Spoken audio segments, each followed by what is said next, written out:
Well, hello everyone, and welcome again to another edition of Defining Moments. I'm your host, Larry Nix, and I am delighted to have you joining us today, either terrestrially, that you're driving along in your vehicle and you're listening to us. And we have several people that say, "Listen, I make it my business to listen to you as I move along the city or move along this metropolitan area." And for that, I am grateful. I meet many of you in the marketplace throughout the week, and you share with me how encouraging and inspiring our program is.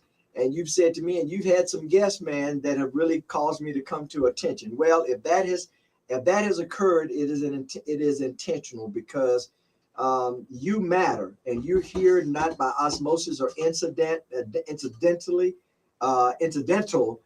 but you're here providentially. And God has placed you in this space, in this sphere called time, for you to make a kingdom difference, all right, on earth. Jesus told his disciples, pray after this manner: thy kingdom come, thy will be done on earth as it is in heaven. I was telling the director of the television station earlier today that when the Lord says your time is up, I want my wife to tell the doctor, don't worry about trying to resuscitate him, because he is spent. When I show up in heaven and see the Lord face to face, I want to say to him, Lord, I have extinguished everything. I have given everything that you put in me on earth to make a kingdom difference on earth. There's no need for you to take your gifts and talents and your treasures back to heaven. God anointed you with the talents and skills and gifts for you to make a kingdom difference on earth. So I encourage you to whatever the Lord has given you, don't squander it.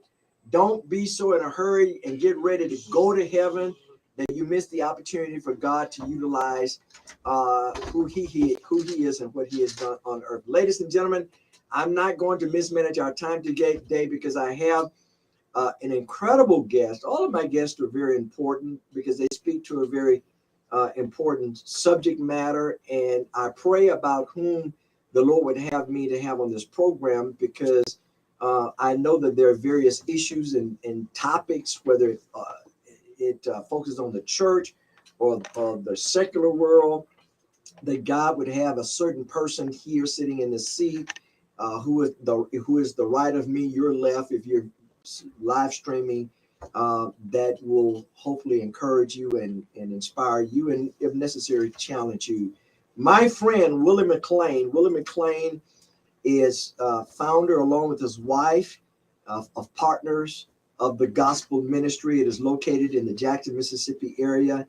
I know we have viewers from all over the place, New Orleans, Meridian, Chicago, just all over the place. Thank you, Michigan, Florida, Pennsylvania. Just thank you for joining us. And we know that you're going to be blessed by this program. Willie Mclean, I said on my blast earlier today, I said that once a sworn leader and a part of a terrorizing organization, now he's a committed and passionate builder of God's kingdom. His story could be somewhat parallel to the story of Apostle Paul, and I really mean that. And I said his story, though it may raise the hair on your neck, if you listen to the rest of the story, as Paul Harvey would say, it is one that you could appreciate God's amazing grace, his redemptive love, and the mercy that he extends to all of those who would come to him. Ladies and gentlemen, I'm going to allow him to give a little background and his testimony, because I believe it's going to encourage you. This I want to say before I go to Willie. No matter where you are in life, no matter the decisions that you've made in life, there's not a place that you can sink to or you have sunk into that God's love cannot redeem you from. You may have done some very horrific things, and some things only you know about, all right? But there's not a place that you can sink to that God's love cannot redeem you from. Whether it is decision, whether they've been actions, some dark, devious, demonic, diabolical lewd things, there's not a place that you can sink to or decision you can make that the love of God cannot reach down and redeem you from. But something that my guest said, Willie said earlier before we went on air, he said, but you got to be willing. You got to be willing to come to him. Willie Mclean, founder of Partners of the Gospel Ministry. Welcome to Defining Moments and welcome to the studio today. Hey, Larry, how you doing?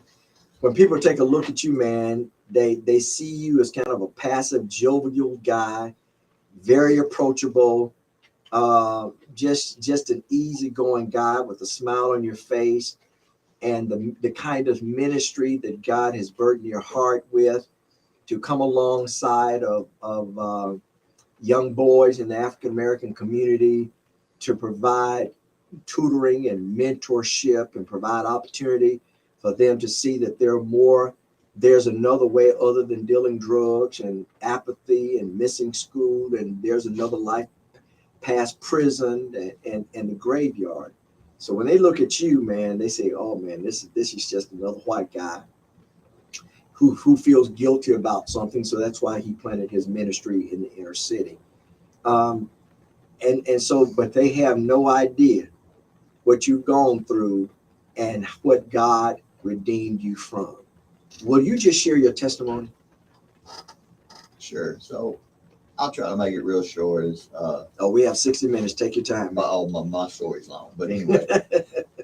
So I grew up in a little town in North Mississippi, about 4 hours from here.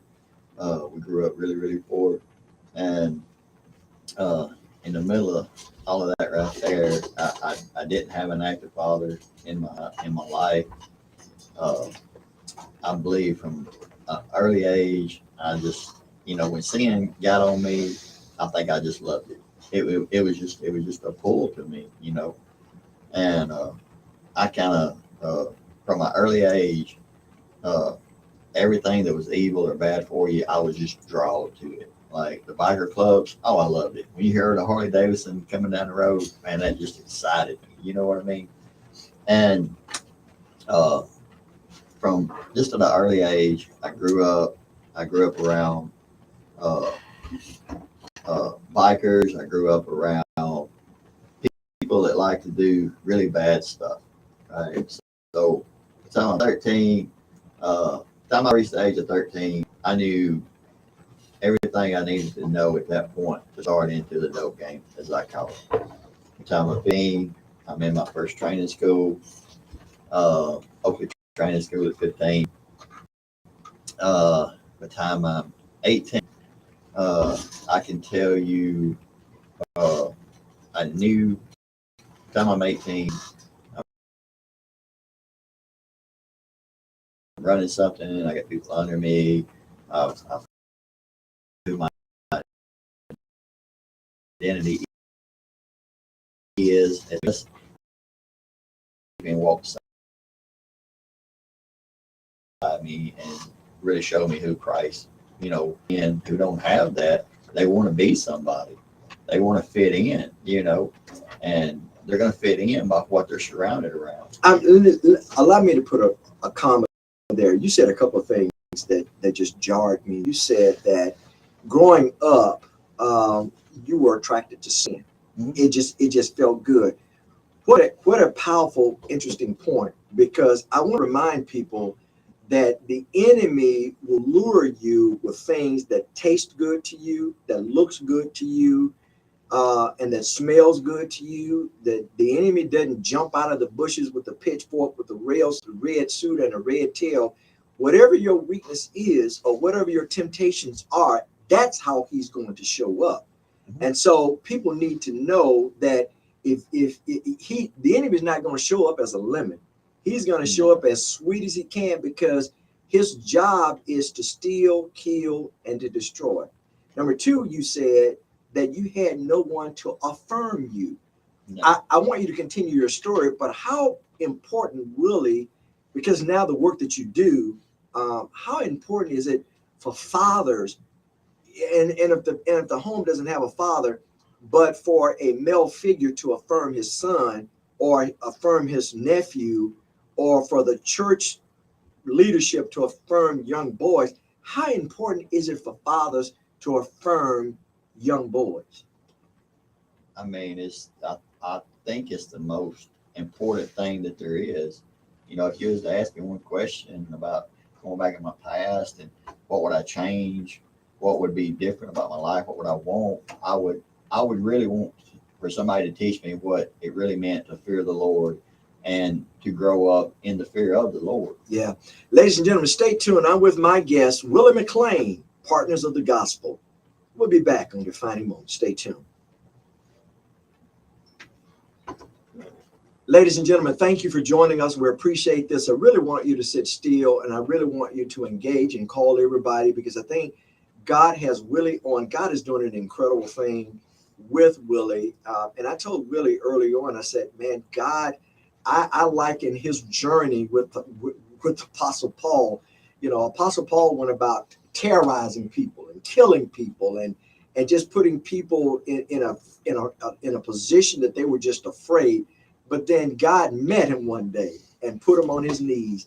And rather than now terrorizing and destroying the kingdom, he's building the kingdom. And I liken Willie to being the same way. Just pick up where you left off about, you know, when you were young and then you got into the dope game and it felt good getting a lot of money. So just kind of pick up there. Like I said, I started creating my own identity inside of that. Hold that thought. Hold that thought. Hold that thought. Thank you, ladies and gentlemen. I'm with Willie Mclean, Partners of the Gospel Ministry, and you continue with your testimony about, listen, sin felt good. It brought tinkling cymbals and shiny stuff and friendships. So you thought, or associates. Continue. I mean, it brought all the world to you. It brought, you know, sex, drugs, and rock and roll. That's kind of how we grew up. You know, it brought that into my life, and it looked real to me. You know, and you know, I wanted to be somebody, and by picking up these objects, whether it was dope, game, power, drinking, or whatever we done, it gave me my identity, it gave me who I am, you know, and I wanted to be the best me I could be. So that's what I done. By the time I'm 18, going on 19, by this time, I mean, I can pretty much tell you everything there was to know about methamphetamine, cocaine, you know, all 18 or 19. I'm 18 or 19. And don't get me wrong, I also had a work ethic from the very beginning. That's one thing God did bless me with. He blessed me with a lot of things, but I had that from the door. Mm-hmm. So I've always worked, but I always seen the extra.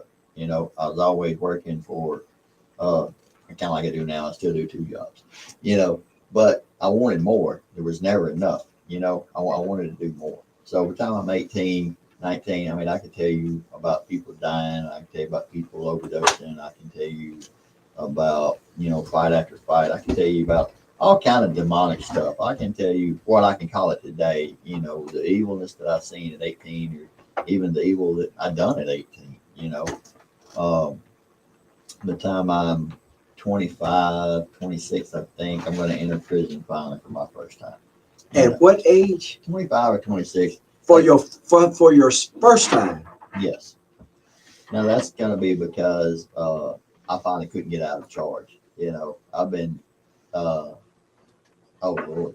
I mean, I've had so many, you know, arrests, and they knew what I was doing, but, you know, that's why it's called a game. You know, you're trying to play this game to not get caught, you know.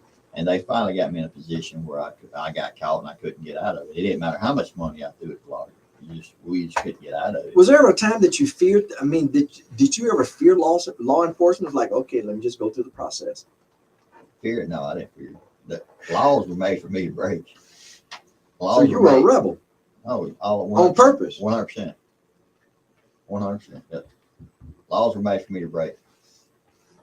That's the way me and the culture that I was surrounded around, that's how we look at it. Laws were just made for you to break them, and they're going to try to see if they can catch you up doing it. That's it. Everything I did in my life was illegal. I knew from transporting dope to, you know, in the later years where, you know, what I wanted to be in life, I wanted to be a Hell's Angels. You know, that was one of my, if you grow up what you're going to be, I want to be a Hell's Angel. I want to die young. I don't want to die with, surrounded around this biker gang that I was around at the time. That's how I see my life. Why, Willie? Why? Because when And I want those of you that are listening, and those that are you that are live streaming, I want you to hear this answer, because if you don't get affirmation, and parents, if you don't give your children affirmation and tell them and remind them who they are at home, they're going to get it in the world. And they're looking for affirmation. And I want you to hear the answer. I don't even know what the answer is, but I want you to hear the answer that Willie's about to give. Why did you want to die young and be a part of this hell-raising, terrorizing group? because that's what you were taught. You were taught, hey, you live and you die. It's all about a party. And you want to go out in a blaze of glory. I know if somebody, I'm 49, so if somebody's around my age, they get that term. You want to go out in a blaze of glory. You don't want to go out sad, sitting in your chair. You don't want to go out like that. You want to go out in a blaze of glory. You want to go out with an awesome testimony, of everything you've done. But the testimony at that time was only for the crowds you were with, like my bikers. I wanted to be like them. I wanted to go out like them. The first time I seen a Harley Davidson coming down the road and he was shot in the leg, I thought that was the coolest thing I ever seen in my life. You know what I mean? That's where I was. And there's nobody around to steer me different. That's what I had, And so what do you? So man, this is riveting. So, what would you tell the church? I'm going to leapfrog. What would you tell the church? What would you tell people in the church about being passive? You need to get up off of the pew and you need to get involved in the lives of young people, because if you don't, the community will. I would tell the church that to come and experience the ministry that I do, to get a really full picture, get a picture of it and not just hear what I'm saying about it, would be a lot better.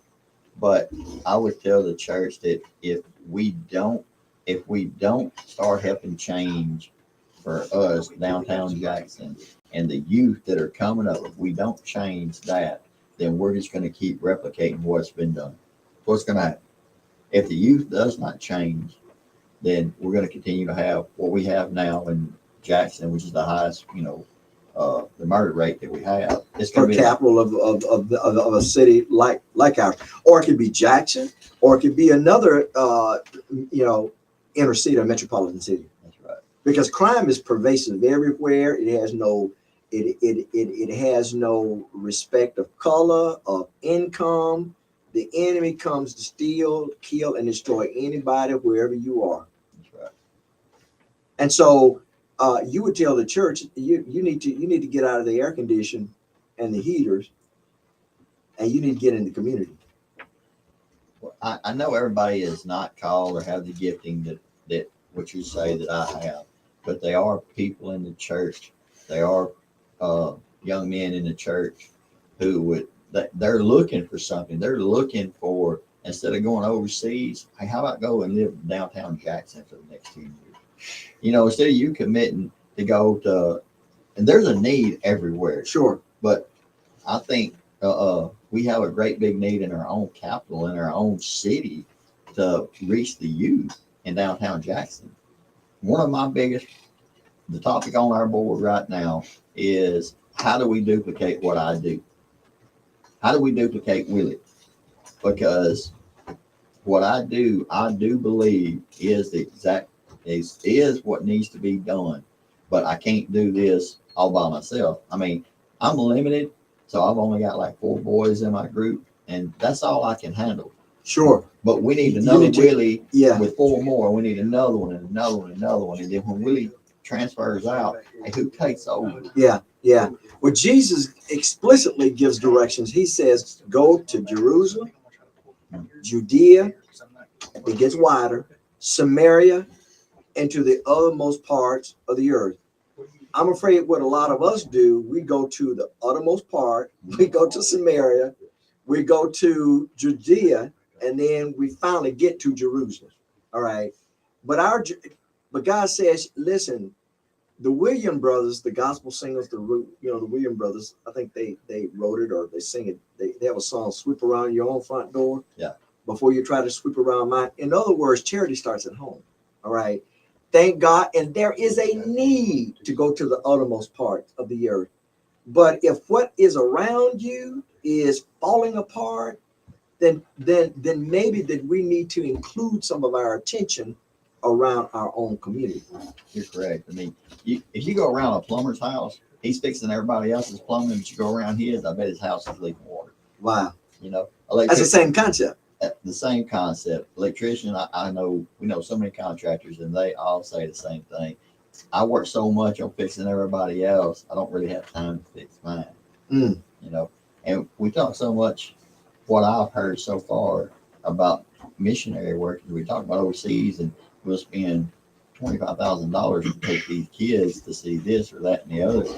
Why don't we spend $5,000 and let them come to downtown Jackson and live for a little while? How about that? And so what I hear you saying, because I know your heart, is not necessarily an either or, it's an and.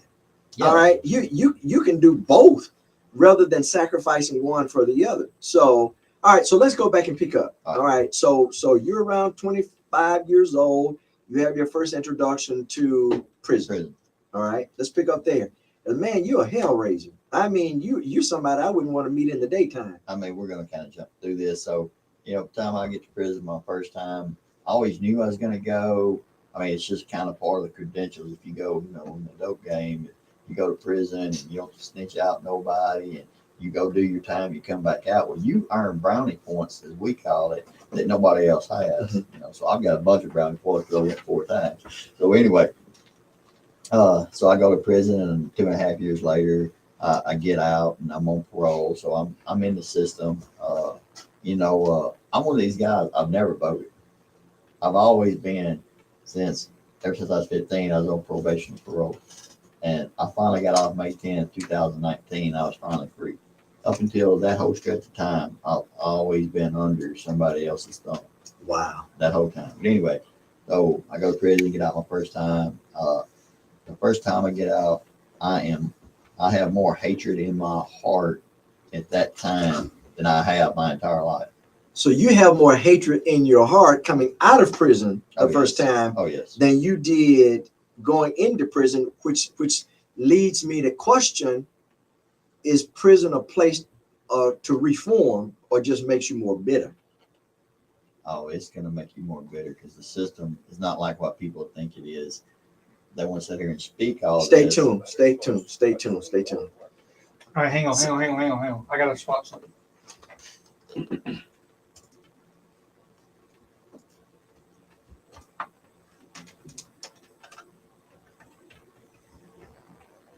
All right.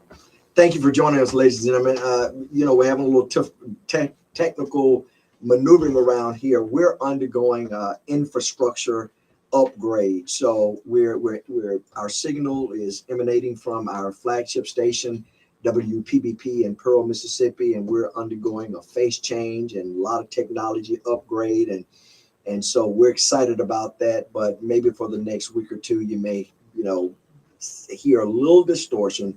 But my director, Josh Hamby, he is working as hard as he can. So thank you, Josh, and thank you, Bernard, and the intern, Jacob. Thank you for what you're doing. You're learning, and look forward to having you a part of the crew. And certainly Frank Hutton, who is the director of the television station, and Greg Cusby.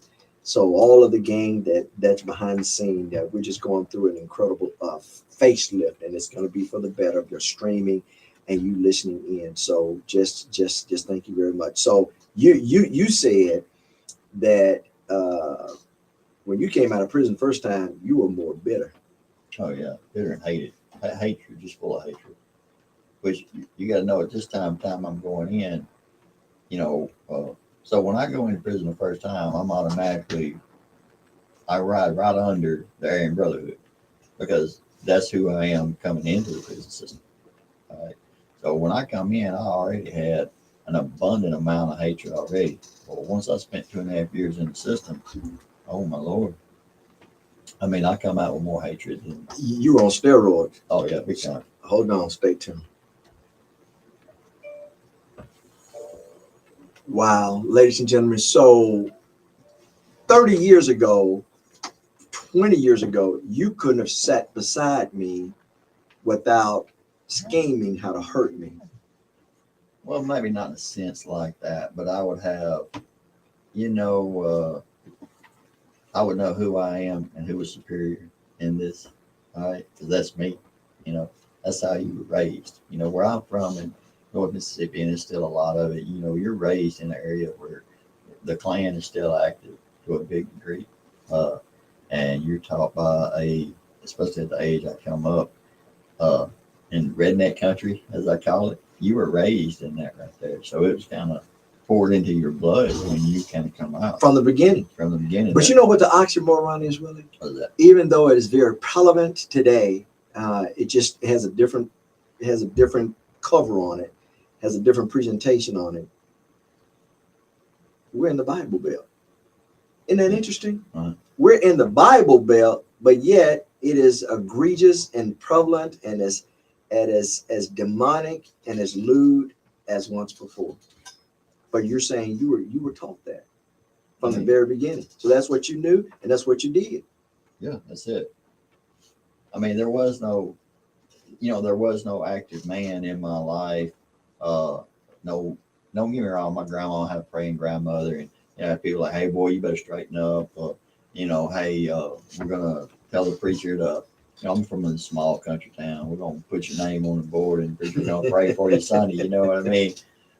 And that's what they done. But when they said that, did that somehow penetrate you in the least little? When they say, we're gonna put your name on the board, I'm gonna tell the preacher to pray for you, or listen, I'm gonna tell your grandma. I'm probably gonna tell them, well, you need to pray. Tell them to pray for me like this, because here's what I'm supposed to do. Really? Yeah. Okay. Yeah.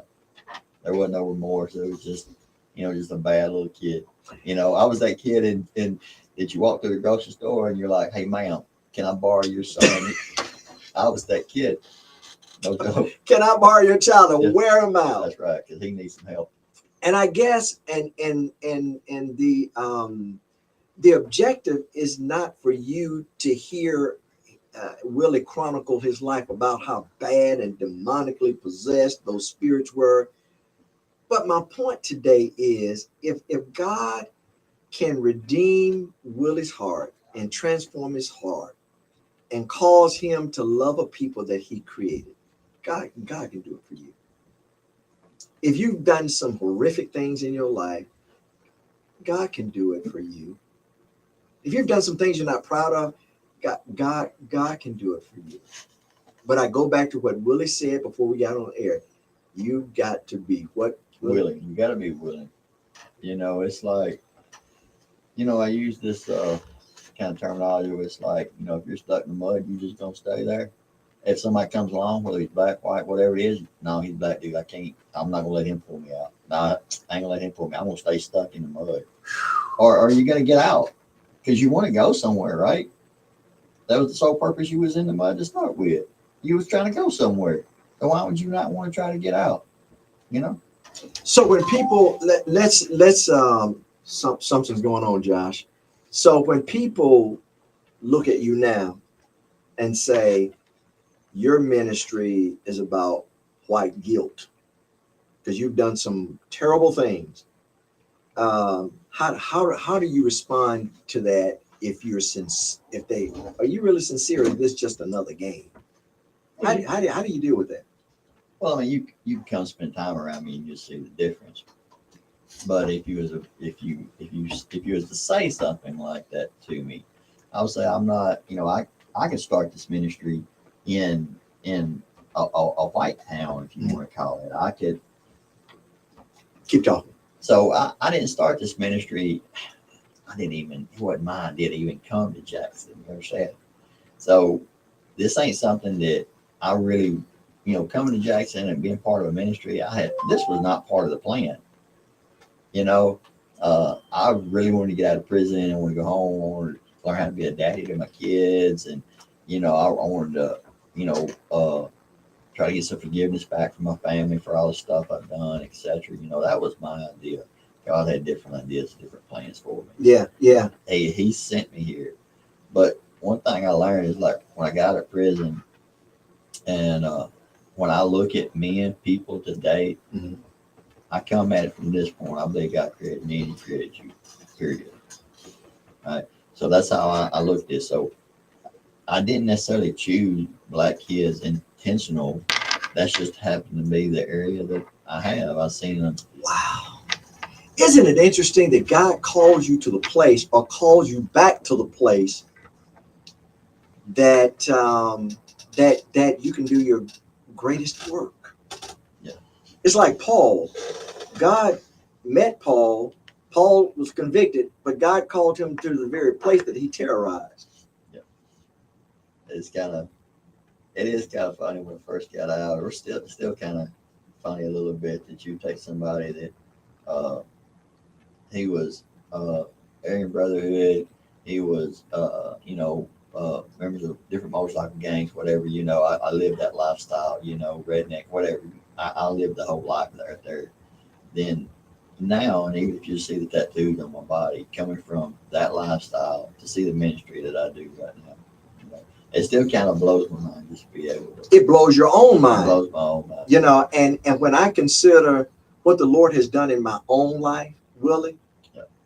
I'm like, God, that's your amazing grace. And let me tell you something. None of us need to be pious and arrogant and nose stuck up in the air like we've never done that. Or my sin is less than yours, or man, you are heathen.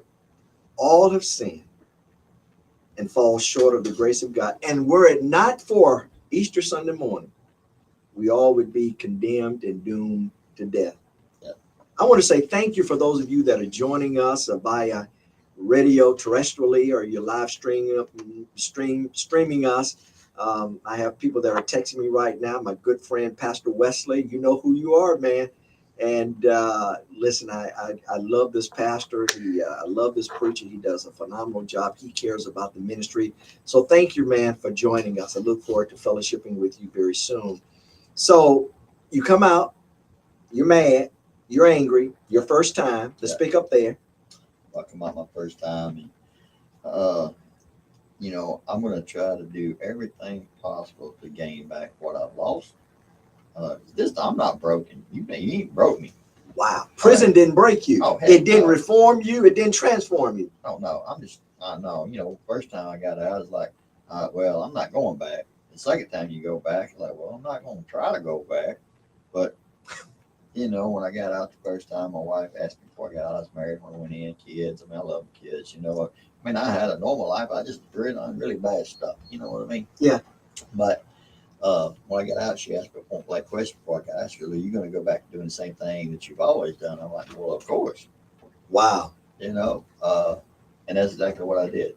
The first time, the second time, the third time I got out, I went back to doing exactly the same thing I did before. So, Willie, all right. So my wife says, okay, let's lift the problem, but also let's bring solutions. When did it hit you that enough is just enough? The third time when I get out, and by this time, I've seen everything under the sun. But by this time, I have finally lost everything I had. Like second time I get out, I walked out to a checkbook with $15,000 in it. Now, what you gonna tell me? I'm just, we're gonna start doing this again. Right. When I got out the third time, I had lost absolutely everything. I didn't have no family. home. It's the first time I didn't have children, a home. Wife. You lost everything. Everything. I didn't have nothing. But what I did have was people who love what I do, so they're gonna give me a place to live.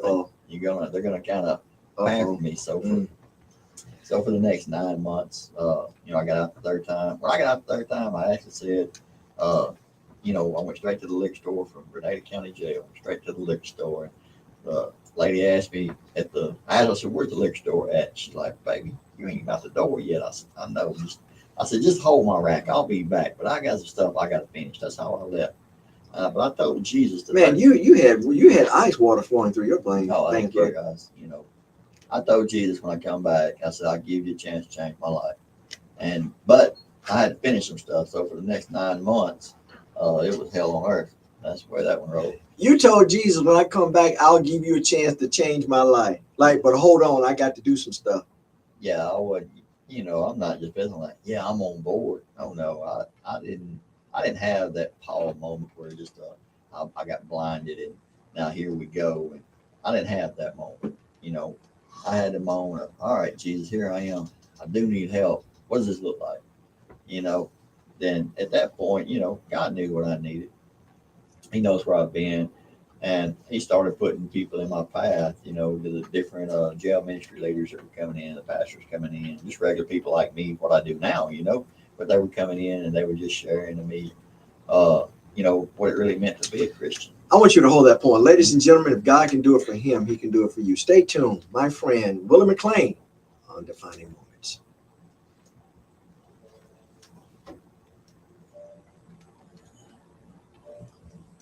So, Willie, for those of you, and thank you for joining me, for those of you, and I want you to point blank answer this question. I want you to look in that camera. Sure. And I want you to point blank answer this question and talk to them. Is it possible that God can save anybody? I want you to get close to the mic. Is it possible that God can save me? I want you to talk to them. Yes, he can definitely save you. I mean, I know people that's had worse testimonies than me, but it has to be pretty tough, you know. People have had worse testimonies than you? Yeah, there's some really cold people in the world. There really are. But I've done a lot of cold stuff. I mean, I can tell you about, you know, some people dope and they OD them. Okay. I can tell you about people that didn't walk out of the wrecks that we've had. I can tell you about lots of evil stuff. I can go on with this forever. And this was not a weekend thing. This is something I made in my lifestyle. My life was centered around drugs, dope, women, you name it. It was centered around that. I finally reached my low point in my life. And the picture I'd want to give you is that I was stuck in the mud. I was down. I didn't want to get up because if I got up, I would have to face what I had before. I could not. I finally reached that point where I didn't want to walk through what I walked through anymore. I want you to hold that point. Thank you for joining us, ladies and gentlemen. I appreciate you. Stay tuned. With Willie Mclean, who is founder of Partners of Gospel Ministry. If people would like to get in contact with you, either to support your ministry, because your ministry is a nonprofit ministry. Yes. All right. If people would like to support your ministry, how can they do that? Partners of the Gospel Ministry. Well, you could go to partnersinthegospel.org and all the information is on there. Or you could go to Jackson Leadership Foundation. We're under them as our umbrella. We're under their umbrella. Yeah. Or you could call my phone number. That number is 662-603-9300. Or you can email me at mcleanwilliam28@gmail.com. But if you call me, I'm going to answer the phone. Okay, so give that again, because there's some who are caught up in a delicate situation. They want to get out, don't know how to get out, but they need to have someone that they can trust and hold that conversation confidentially. Are you willing to walk alongside of them to help them through that process? Sure, I can put in as much effort as they're willing to. You're not coming in with a magic wand. No, I don't have one. Nor does Jesus. No. Jesus, he asked the disciples, hey, come follow me, but they had a choice in that. They could have said no. You know what I mean? But they chose to come in that direction, and they chose to put themselves under what Jesus was offering. My friend says, Ed Trim, who founder of Pennington and Trim Alarm Services, I just put you on a plug, man. He says life is about choices. That's right. It's correct. So I'm reminded of the paralytic that was by the pool of Bethesda. Right. He'd been there for 30. The Bible said 38 long years. 38 long. Jesus came to him and said, "You want to walk?" He said, "I can't." Angels stir the water. One jump in, but 4 people push me aside. He said, "I didn't ask you all of that." I'm paraphrasing. He said, "Do you want to walk?" And I would assume that the man started giving excuses. Jesus said, "Listen, just get up and take up your bed." And the man, and as the man made an effort, then he was healed. All right. So you're saying that Jesus is willing to meet you where you are, but you've got to be willing to engage him. Jesus says, "I stand at the door and knock. I knock, but if you want me to come in, you got to open." That's you right. Seek, you'll find. Ask it, be given. Knock it, and the door should be open. What you're saying plainly There is room for healing and redemption, but you have got to make an effort. There's no magic wand or fairy dust. That's right. Because I mean, you know, the way I live and the way I look at what Jesus says, I take it. You know, he was being for real when he says, "Hey, you need to pick up your cross and follow me." Wow. Right?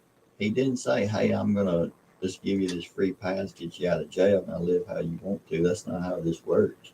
How this works is, you come in, you put yourself under Jesus, and you seek after Him and what He offers to you.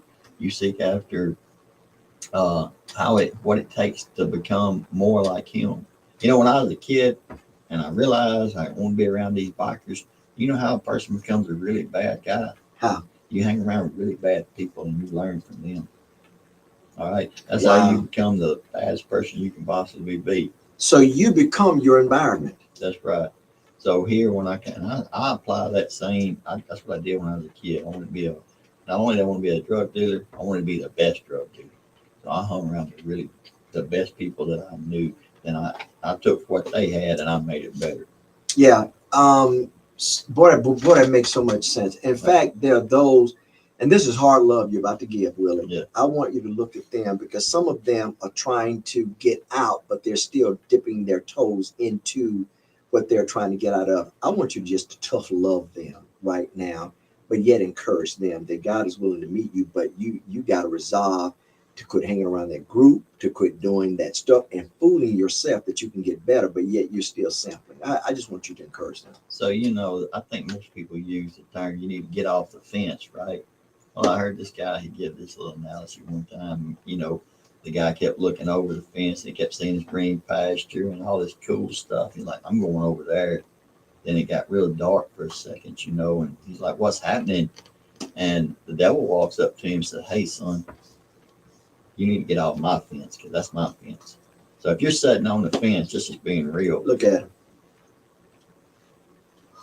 If you're sitting on the fence, being real, that's Satan's fence. You need to get off the fence, either get on or get off. You need to make a decision. You need to make a choice, you know. But, you know, how they say that, it's always greener on the other side. If you're looking over there and you're seeing that, you're sitting there looking at me saying, hey, I'd love to have some of that freedom because what Jesus offers is a lot of freedom. And most people don't have the freedom. They're either constricted or confined to either alcoholism, by a terrible marriage or a terrible life, whatever it is, prison, you name it.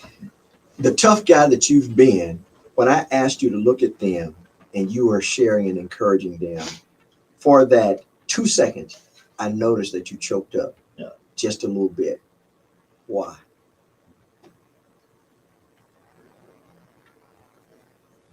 Well, what we're talking about is life and death for people. I mean, you got people, I lived this life for almost 40 years. A lot of people died in the process of this. Right? There's other people exactly like me who are living exactly the same thing, who live in a lifestyle that they've created, an identity that they wish they didn't have, you know, and they're living that. Well, in order to live that life, you got to do what comes with it. Well, that stuff that comes with it is usually you're having to hurt people. When it's going to be your kids, your family, yourself, whatever. And it's really tough, you know. And so, you know, when I talk about what Jesus, you know, what he can bring in freedom, most people, if they're looking at me and they're registering to my story, they're like, all right, I hear where he's coming from. Then there's a lot of fear involved in this. But when I talk about the freedom, they get scared again because they don't know how to make that leap. But it's really hard because I know how people are living. I know how the identity thing is going, and they don't want to turn loose of it because that's all they know. That's all they have, and it's like they're hugging it like a little teddy bear or something. That's all they have. But if they let go of it, then what do I got?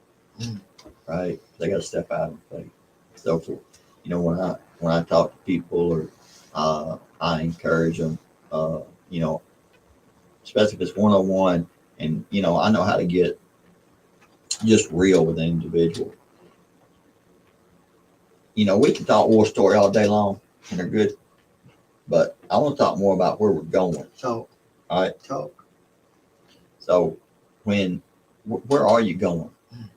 That's what I want to talk about. What you've done is done. All right, we got the war story done over with. All right, you done this. Okay, done and over with. Where do you want to go? Where do you want to go? Look at him. Do you have any other options? If you have any other options, try them. Where they got you so far, they ain't got you nowhere. You know what I mean? They've got you some more misery, but they ain't got you the freedom that Jesus offers. They ain't got you somebody else willing to walk with you that's willing to, Jesus says, I'm going to carry him with you. He's willing to walk with you and carry him with you. Have you ever been offered that? So that's where I want to go. Most time I'm going to go into this. I do it all the time. Other people can't do this, but I can. I can walk straight into a conversation. I don't care if you just got out of prison. I don't want to hear about none of that. All right, we can prison the story it all up. What do you want to do? You're free. All right, you're free from.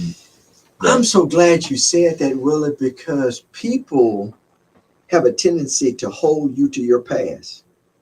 And you just said it, and you just set some folk free. And you're setting them free right now because now they have a comfort level. You say, hey, listen, we can do the prison war story. We can do all the gory stuff. All right, I did that. Now you got goosebumps. But let me tell you what Jesus can do for you. Yeah, that's right. And that's what they need to hear. That's what I'm afraid that we spend more time talking about, man, tell me that gory stuff. Tell me that drama stuff. Tell me that stuff that we can put in a book. We like, I did that. That's part of my past, but that's not who I am. We talk about all the war stories of what we should or shouldn't do. Well, hey, get off the pews, get off your tail, get off the pity pot, get off the, hey, I've got this many felonies, I can't get a job, which is bullcrap. Because, I work for a ministry, so, and I've got 4 felonies, been in prison 4 times, quit school, you name it, the list goes on. That does not hold you back, all right? When people see the freedom and they see you following after Christ, they're going to open doors. They're going to put out hands. They're going to help you up. I'm a perfect witness of it, Jackson Leadership Foundation incubates Willie's ministry and his wife's ministry, Partners of the Gospel Ministry. You can go to jacksonleadershipfoundation.org and go to Partners of the Gospel Ministry. And actually, Willie has a video. It's a compelling video on that website, on his site. That's jacksonleadershipfoundation.org. He and his wife chronicle their walk and talk about their ministry. Ladies and gentlemen, thank you for joining us. I'll be back in just a few seconds with my guest, my friend, Willie Mclean on Defining Moments.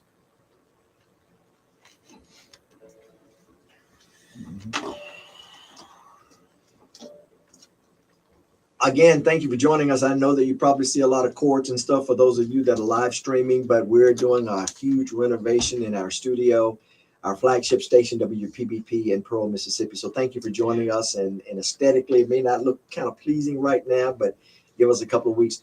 Willie, when you look at yourself post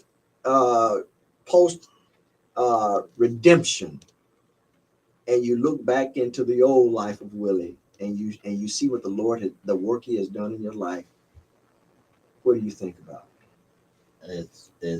I don't know if I can explain. Just it's just an awe. It's just there's no words to explain it. It's kind of like I want you to hold that thought, because that's just how powerful the love of God is, isn't it? Yes. Yeah. Thank you for joining us.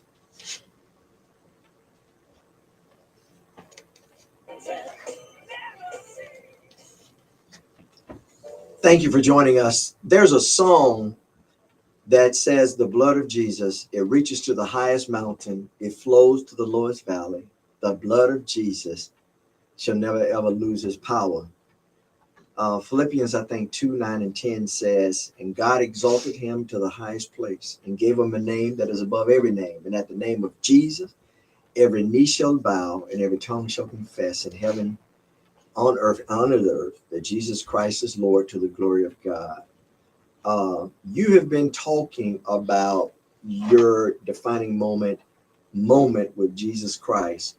So, or what you're suggesting is that man, only God can get you out of this. Only the sacrifice, you receiving him into your life. So how important, first of all, I want to ask you about your defining moment when you say, I surrender all to him, I freely give. I surrender, number one. And you said earlier, it can be scary. So I want you to encourage those that are listening and those that are watching that, yeah, I know you're scared right now because you only know what you see and what you've held on to for years. But something inside, Willie now, God brought Willie today here for you. For you. Well, I'm going to say a lot of people probably, I've done said this prayer 100 times and ain't what we're going to do now, right?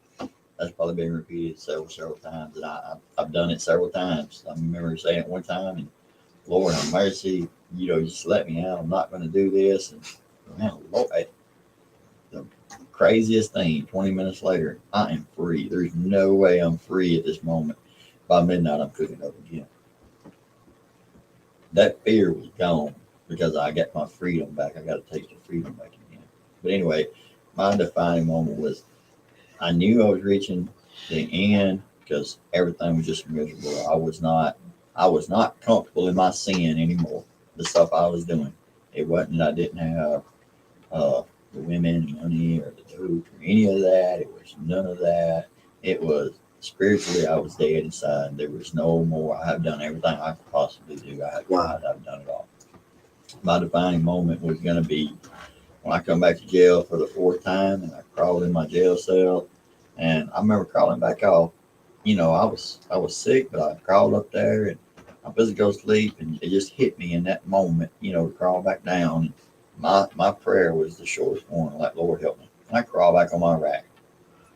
2 days later, when I woke up, I know something shifted in my life. I knew 2 days later when you woke up? Yeah. Yeah.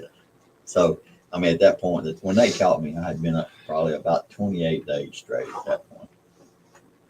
I was at the lowest of my low. I was running from the police, and it was a everyday race. So anyway, it was a really long race. But I got to that point, I asked Jesus to help me. A couple days later, I got up and I said, hey, y'all got one of them Bibles? And I started reading the Bible. And as soon as the preacher man come through the door, I'm like, hey, come here, let me tell you something. I still remember a little white dude named Chuck. And I'm like, hey, I told Jesus when I got out, I was going to give him a chance. All right, now I'm back. Here I am. How do we do this? And that's just a cut and blame. Yeah, it blew him. He's like, because most of the time you don't hear what the way I got saved and what Jesus done to me, that's not an everyday inmate thing. It's just don't. But I was at a point in my life where I didn't care about what no inmate said, what no Aryan Brotherhood said, what no, it did not matter to me. I wanted something different in my life, and I was going to go after it. I didn't care what it took. When does the fear leave? Because you basically said at that point you don't care about anybody. You just need relief. When does the fear leave? When am I going to get in trouble, or am I going to get killed, or what do people think about me? Because a lot of people don't do the right thing in fear of displeasing other people. Yeah, a lot of people are still under peer pressure, even adults, whether it's in that's good in the that's prison, good. That's right. system or not. I asked all my kids yesterday, about the peer pressure thing, but in a different way, and every one of them sat at my house at my kitchen table, and when they're around me or around the people I bring them around, they act one way. But when they go to school or in different situations, they act a different way because of how they're going to appear in front of them people. Yeah. It's fake. Is what we were talking about. Fake people, hypocrite people last night. Is what we were talking about. Yeah. And that's kind of what it looked like, Again, it's back to the choices. It's back to hate, it's back to fear in their life. They're scared that somebody else may think less of them if they act a certain way. If people would like to get in contact with you again, because I sense that somebody probably missed the first time around at that number. What's that number again? 662. And that's Willie Mclean, Partners of the Gospel Ministry. It's 662-603-9300. And if people would like to give financially, support you, how can they? Partnersinthegospel.org. Okay. There's a link on there. It carries you straight to the Jackson Leadership Foundation website. and or you can go to Jackson Leadership Foundation and click under one of the ministry partners in the gospel, and they'll give you all the information you need right there. So let's talk about Partners in the Gospel. What is that? So, what is the ministry? What do you do? So what I do is I give young boys in the Fair Street district, kids that I know, I give them an opportunity to become the men that God's created them to become. I do it in practical ways. Discipleship opportunities. That's right. We go camping alive. We go, we just do everyday activities. Just spend quality time with the guys, and kind of hold them to somewhat accountability, and just learning how to be what God created them to be. When I've come in and you've been mentoring them after school, you have tutoring. Man, I see that those boys are so happy. It just seems like they have a happiness on their face. And then I see pictures that you've taken them fishing, and some of these boys have never been fishing. They've never been taken out of the bricks and just the buildings and the crime rate, and you take them fishing. And I've seen some pictures, man, how happy they are. Yeah, I mean, it's kind of funny, we take it for granted, but like we went camping this past weekend, and one of them that was with me, and that's the first time he's ever really walked in a stream. That's just to me, that's funny because we grew up doing it. You grew up being in nature, and then when I come to the city culture, city poor culture is different than country poor culture. It's just totally different. You take for granted some things. You take granted for just a work ethic. You take granted for just so many things. Education. In the country, I don't care if you're black or white, you're going to go to school, you're going to get an education because that's your doorway, right? Well, in the city, for some reason, I don't have to figure out. I don't have an answer, but I don't think education has a lot of value to some of the parents here. I don't completely understand that one yet, but so there's a lot of differences. So what would you tell the parents in the few minutes that we have left? What would you tell parents? How would you encourage them that if you have young boys in your home, don't prostitute them, don't pimp them, don't take the easy way out that they're out on the street dealing so that they can bring money so you can pay. How would you encourage the parents, maybe single parents or even the father? How would you encourage them that you need to get engaged, and not just parents of the inner city, but in the suburbs too, because sometimes they're just as challenged. They have a way of concealing it because of their resources. Well, to make it real short, what I would say is what the numbers say, that if a father was to, whether he's in the household or not, he was to give his life to Christ, start becoming a godly man, that there is I think it's like an 87% chance that his son will follow in his footsteps. Repeat that again. An 85% chance. 85 to 87. I may be wrong about that. But that's okay. That's close enough. Yeah, it's close. It's like, if the father gives his life to Christ and he starts following Christ, the probability of his son following him is 85 to 87%. So for those that would say, oh man, that's punkish, that's weak, what would you say to that? Well, that's because they don't know who they are. I mean, because they're sitting there thinking they don't work, or they don't work a part-time job, or they're running a game, or whatever, or what kind of lifestyle they're living, like they're doing something. They ain't got no freedom. They ain't got the freedom Christ offers. Because if you have what Christ offers, you're going to be a godly man, and you're going to want your son to do exactly what you're doing. So if your son's out doing something he ain't supposed to do, where do you get it from?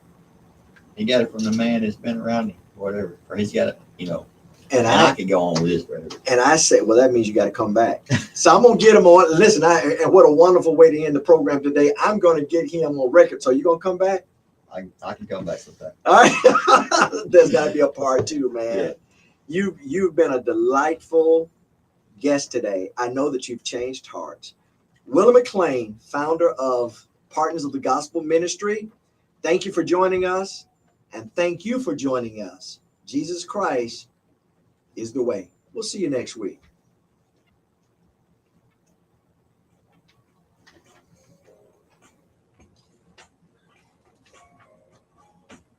Clear. You're done. WPPP Hit the wrong button. Power 104.5.